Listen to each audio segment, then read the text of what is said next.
¿Qué pasó, cara de mugre?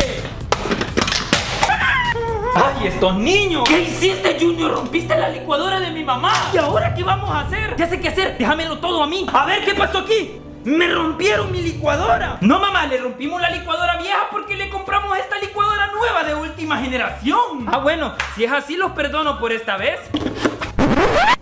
¿Quién fue el graciosito? ¿Ah? Papa l'americano.